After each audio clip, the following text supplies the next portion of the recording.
వాళ్ళు కంప్లీట్గా నాశనమయ్యేటటువంటి పరిస్థితి ఇవాళ వచ్చింది. నిజంగా ఎంత బాధ ఉంటుందండి, ఎంత కడుపు కోట ఉంటుంది.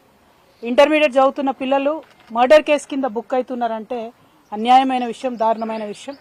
ఇది కేవలం ప్రభుత్వం యొక్క నిర్లక్ష్యం వల్ల, ప్రభుత్వం యొక్క ప్రత్యేకించి ముఖ్యమంత్రి రేవంత్ రెడ్డి గారి యొక్క పట్టిలేని తనంతో జరిగినటువంటి సంఘటన. ఈ ప్రభుత్వం ఏర్పడ్డప్పటి నుంచి చెప్తా ఉన్నాం మేము. డిసెంబర్లో మీ ప్రభుత్వం ఏర్పడింది, మార్చ్, ఏప్రిల్, మే, జూన్ దాకా ఆల్మోస్ట్ రకరకాల పరీక్షలు ఉంటాయి. పిల్లలందరూ చదువుకుంటూ ఉంటారు. దయచేసి దీంతో పాలిటిక్స్ చేయకండి. విద్యాశాఖకు సపరేట్గా మంత్రి లేడు కాబట్టి ముఖ్యమంత్రి గారు తక్షణమే రివ్యూ చేయండి అని పదే పదే పదే మొత్తుకున్నాం. నిజంగా ఒక తల్లిగా నేను చాలా బాధపడతా ఉన్నాను. ఇది నేను 5వ చావు చూడడం. కేవలం బీసీ, ఎస్సీ, ఎస్టీ గురుకులాల్లో జరుగుతున్నటువంటి చావులు నేను ప్రత్యక్షంగా పోయింది ఇది 5వది. దాదాపు 12-15 మంది పిల్లల పొట్ట పెట్టుకున్నది కాంగ్రెస్ ప్రభుత్వం. ఎందుకంటే డిసెంబర్లో ఎప్పుడైతే ప్రభుత్వం మారిందో తక్షణమే ఒక్కసారి రివ్యూ చేసుకొని ఈ స్కూల్స్ అన్నిటిని చూసుకున్నట్టయితే బాగుండేది. ఎన్నిసార్లు సూచన చేసినా కూడా ఎంతసేపు పబ్లిసిటీ స్టంట్స్, పొలిటికల్ స్పీచెస్, ఇప్పటికి కూడా కేసీఆర్ మీద పడి ఏడుసుడు తప్పితే ఈ ముఖ్యమంత్రి గారు చేసింది ఏం లేదు. ఇవాళ ఒక తల్లిగా నేను ఆవేదనతో చెప్తా ఉన్నా. మేము చూసొచ్చినాం ఇవాళ తండాలో ఊరంతా కన్నీరు మున్నీరుగా ఏడుస్తున్నారు. ఎవరు తీసుకొచ్చి ఇస్తారు చెట్టంత కొడుకును? ఎంత బాధ అవుతుంది. ఆ కడుపు కోత అర్థం చేసుకోవాలి కదా. ఎందుకు చచ్చిపోయాను పిల్లలు? చిన్న మిస్టేక్, చిన్న గొడవ ఆపడానికి అక్కడ ఎవరు లేకపోతే 8 మంది పిల్లల జీవితాలు ఇలా ఆగమైనాయి. మళ్ళీ ఇవాళ చెప్తా ఉన్నాం గౌరవ ముఖ్యమంత్రి గారికి, దయచేసి ఇప్పటికన్నా మీరు రివ్యూ చేయండి. ఇది పిల్లలాట కాదు.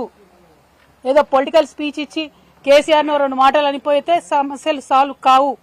బీసీ హాస్టల్లో 2 ఆడపిల్లలు చనిపోయినారు, భవ్య, వైష్ణవి. వాళ్ళిద్దరికి న్యాయం చేయాలి, కనీసం ఇన్వెస్టిగేషన్ చేయాలంటే చేతగానటువంటి ముఖ్యమంత్రి రేవంత్ రెడ్డి గారు ఇవాళ 2 బిడ్డల ఆడపిల్లల తల్లిదండ్రులు వచ్చి ధర్నా చౌక్ దగ్గర ధర్నా చేస్తా ఉంటే వాళ్ళని ధర్నా చేయనీయకుండా అరాచకంగా పోలీసులు తీసుకుపోయి అరెస్ట్ చేసిండ్రు. కేసీఆర్ గారి పాలనలో ధర్నా చౌక్ లేదు, అవసరం రానియలేదు. ఎవరొచ్చినా కూడా మేము మాట్లాడినాం, ఎవరొచ్చినా సమస్య పరిష్కారం చేసినాం. పారిపోలే మేము వెను చూపించి. జరుగుతాయి సమస్యలు ప్రజా జీవితంలో, నిలబడాలే. నిజంగా పరిష్కరించినప్పుడే ప్రభుత్వం అయితే తప్పితే విమర్శ చేస్తే ప్రభుత్వం కాదు. నిన్న ఉద్యోగాలు ఇచ్చే దాంట్లో కూడా మొత్తం స్పీచ్ అంతా పొలిటికల్ స్పీచే.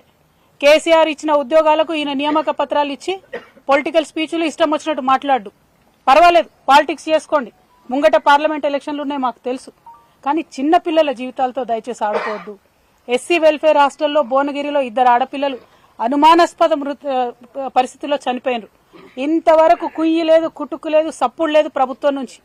ఏం జరిగిందో తెలియదు, ఆ కేసు ఏమైతుందో తెలియదు. ఆనాడు తెలంగాణ ఉద్యమంలో ఇన్ని చావులు చూసినామంటే మళ్ళా 3 నెలల్లో ఇన్ని చావులు చూడడం నిజంగా ఒక తల్లిగా, ఒక తెలంగాణ బిడ్డగా అత్యంత బాధాకరమైనటువంటి సన్నివేశం. ఇది సిగ్గుచేటు. పరిపాలన చేతగానటువంటి ప్రభుత్వం కేవలం విమర్శలకు మాత్రమే, ప్రతిపక్షాల మీద ఆడిపోసుకోవడానికి మాత్రమే ముఖ్యమంత్రి గారు ఉన్నట్టుగా చేస్తా ఉన్నారు. ఇవాళ ముఖ్యమంత్రి గారికి హెచ్చరిక చేస్తా ఉన్నాం. మీకేం పోయిందయ్యా? ఆ తల్లిదండ్రులు ధర్నా చౌక్ దగ్గర ఉండి కొంత 1 గంట సేపు వాళ్ళ బాధ ప్రపంచానికి పంచుకుంటే ఏం పోయింది మీకు? ఎందుకు వాళ్ళని అట్లా గొర్రెలెక్క ఈడ్చుకుపోయి అరెస్ట్ చేసిండ్రు? ఆ అధికారం మీకు ఉన్నదా? ఇదేనా ప్రజా తెలంగాణ? దీనికోసమేనా మీకు అధికారం మార్చింది? మార్పు కావాలి అంటే ఇదేనా మీరు చూపించే మార్పు? కనీసం చేత కదా రివ్యూ చేయడం. పరీక్షలు ఉన్నటువంటి సందర్భంలో మేము ఇవాళ నిజామాబాద్ జిల్లా కలెక్టర్ గారిని, జిల్లా సిపి గారితో నిన్న మాట్లాడడం జరిగింది.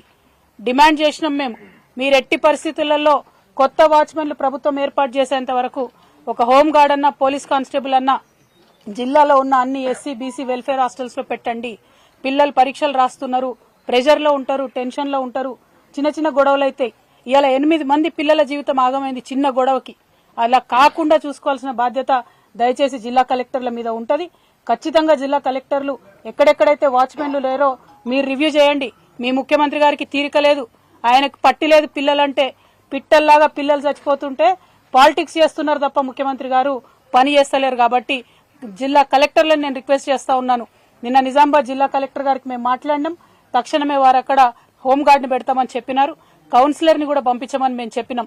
అదేవిధంగా ఇప్పుడు మేము వెళ్ళొచ్చినటువంటి కుటుంబం మన చాలా పేద కుటుంబం, తండావాసులు, భూమి కూడా లేనటువంటి గిరిజన కుటుంబం కాబట్టి స్పెషల్ కేసు కింద ఆ ఇంట్లో తల్లికి పెన్షన్ ఇవ్వవలసిందిగా మేము డిమాండ్ చేస్తా ఉన్నాం. అట్లానే చనిపోయినటువంటి బిడ్డకి ఒక సోదరుడు ఉన్నాడు, ఆ అబ్బాయికి తక్షణమే జాబ్ ఇవ్వాలని నిన్న కలెక్టర్ గారికి మేము డిమాండ్ చేసినాం. ఈ రోజు పొద్దున ఆర్డర్ రావడం కూడా జరిగింది, సంతోషం. అదేవిధంగా కాంపన్సేషన్ ఇవ్వాలని కూడా మేము డిమాండ్ చేస్తా ఉన్నాం.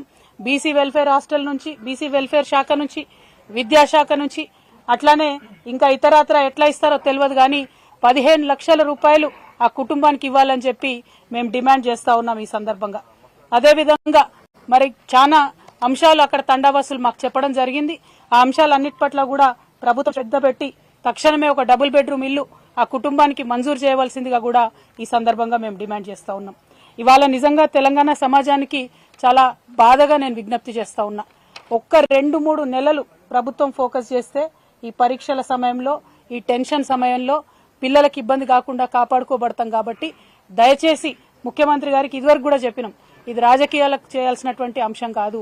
చేతులు జోడించి విజ్ఞప్తి చేసినాం సూర్యాపేట పోయినప్పుడు, 2 ఆడపిల్లలు చనిపోయినప్పుడు.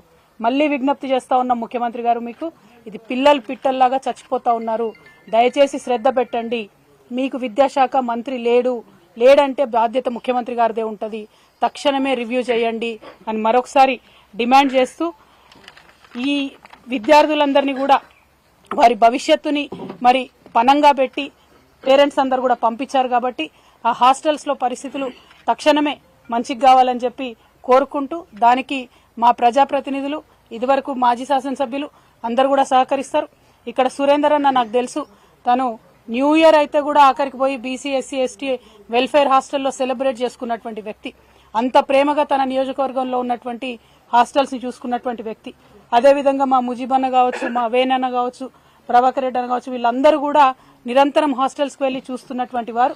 మరి వారందరికీ కూడా నేను విజ్ఞప్తి చేస్తా ఉన్నాను, మనం ప్రతిపక్షంలో ఉన్న, ప్రభుత్వంలో ఉన్న బీఆర్ఎస్ పార్టీ కార్యకర్తలం అంటే నిరంతరం ఉద్యమ నాయకులం కాబట్టి, ప్రజలతో ఉంటాం కాబట్టి, మన బాధ్యతగా ఈ ఎగ్జామ్స్ టైంలో పిల్లలకు మీరందరూ కూడా దయచేసి అండదండగా ఉండాలని చెప్పి నేను ప్రత్యేకించి విజ్ఞప్తి చేస్తూ, మరి ఇంకా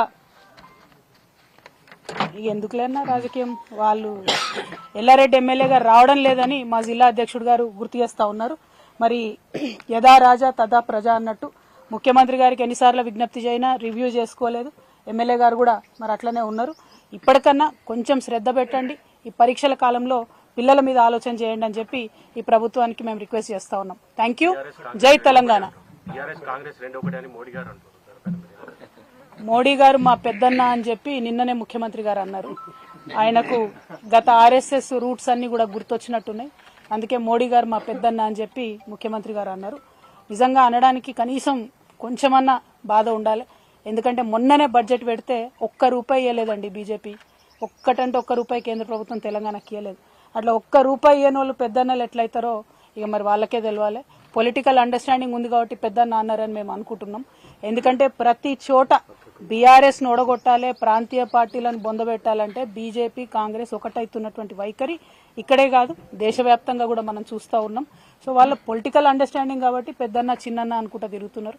వాళ్ళు ఎట్లన్నా తిరగండి, 2 సీట్లు ఎక్కువ గెలవండి, కానీ ప్రజలను విస్మరించకండి, ప్రజా సమస్యలను విస్మరించకండి అని మాత్రమే మేము కోరుతా ఉన్నాం.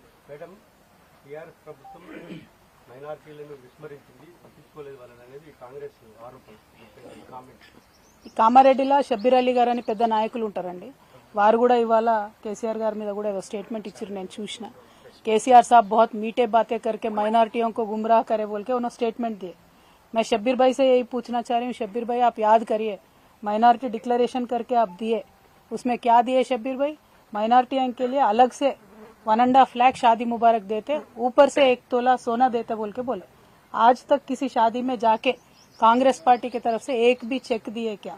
1 तोला सोना किसी को दिए क्या? माइनॉरिटी डिक्लेरेशन में जितने भी इश्यूज बोले, इमामों को मौजनों को तनख्वाह देते बोले, बढ़ाते बोले, बच्चों को सेपरेट स्कॉलरशिप देते बोले, 4000 करोड़ बजट में रखते बोले, कितना रखे है ना? 2000 करोड़ भी पूरा नहीं रखे। और शब्बीर भाई उल्टा आज भी केसीआर साहब के ऊपर रो रहे। मैं बोल रही हूँ ना साहब, इनको हजम नहीं हो रही है चीज की, सरकार में आए कैसे? अभी तक वो खुद हैरान है कि हम लोग सरकार में हैं। अभी तक ऑपोजिशन पार्टी के जैसा इनका रवैया है, ऑपोजिशन पार्टी के जैसा इनका बर्ताव है, जिसके वजह से लोगों को बहुत ज्यादा नुकसान हो रहा है। यही हमारा कंसर्न है। माइनॉरिटियों के वास्ते हमेशा हमेशा केसीआर हमदर्द रहे हैं। बीआरएस पार्टी माइनॉरिटियों के वास्ते काम करने वाली पार्टी है, आगे चल के भी हमारा रवैया वैसे ही रहेगा। Thank you. What is it? Congress government trying to implement the LRS. Well అంతకుముందు ఎల్ఆర్ఎస్ ఇంప్లిమెంట్ చేస్తాము అని చెప్తే కోర్టుకు పోయి మరి ఆపినటువంటి నాయకులు కాంగ్రెస్ పార్టీ నాయకులు. ఆనాడు ఏమన్నారు? నో ఎల్ఆర్ఎస్ నో బీఆర్ఎస్ అన్నారు. ఇవాళ మేము చెప్తా ఉన్నాము, ఎల్ఆర్ఎస్ కి మీరు జీరో అంటే డబ్బులు తీసుకోకుండా ల్యాండ్ రెగ్యులరైజేషన్ స్కీమ్ వేల సంఖ్యలో ఏవైతే అప్లికేషన్స్ ఉన్నాయో వాళ్ళకి తక్షణమే ప్రజల సౌకర్యార్థం ఎల్ఆర్ఎస్ ఇంప్లిమెంట్ చేయాలని చెప్పి మేము డిమాండ్ చేస్తా ఉన్నాం. మా గౌరవ పార్టీ అధ్యక్షులు నిన్న పిలిపించారు. రేపు బీఆర్ఎస్ పార్టీ నుంచి అన్ని మున్సిపాలిటీలలో కూడా రాష్ట్ర వ్యాప్తంగా ధర్నా చేయబోతా ఉన్నాం. కామారెడ్డిలో ఉన్న మన 3 మున్సిపాలిటీస్ కలుపుకుంటే కామారెడ్డి జిల్లాలో మనకు 21,000 అప్లికేషన్లు ఎల్ఆర్ఎస్ కోసం పెండింగ్ లో ఉన్నాయి. ఆ 21,000 అప్లికేషన్స్ కూడా తక్షణమే పరిష్కరించాలని, అసలు ₹1 కూడా ప్రజల దగ్గర తీసుకోకుండా పరిష్కరించాలని మేము ఈ ప్రభుత్వాన్ని డిమాండ్ చేస్తా ఉన్నాం. ఆనాడు మీరు చెప్పిందే మీకు ఇవాళ చెప్తా ఉన్నాం, నో ఎల్ఆర్ఎస్ నో కాంగ్రెస్ అనే పరిస్థితి వస్తుంది పార్లమెంట్ ఎన్నికలలో. కాబట్టి ఖచ్చితంగా ₹0 ఎల్ఆర్ఎస్ మీరు చేయాలని చెప్పి డిమాండ్ చేస్తా ఉన్నాం. దానికి సంబంధించి రేపు రాష్ట్ర వ్యాప్తంగా ధర్నా జరుగుతుంది. మన కార్యకర్తలు నాయకులందరూ కూడా ప్రజల పక్షాన నిలబడి ఈ ధర్నాను విజయవంతం చేయవలసిందిగా నేను రిక్వెస్ట్ చేస్తా ఉన్నాను. Thank you. జై తెలంగాణ.